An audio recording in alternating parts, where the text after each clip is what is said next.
10 daily hygiene mistakes you didn't know you're making. 1. Not washing hands long enough. Quick rinses don't work.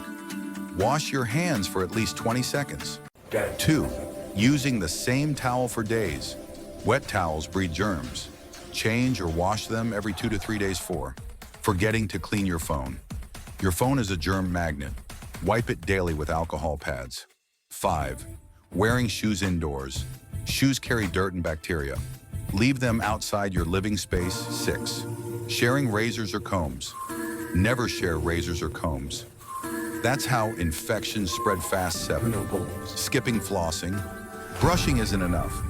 Floss daily to clean between your teeth. 8. Touching your face.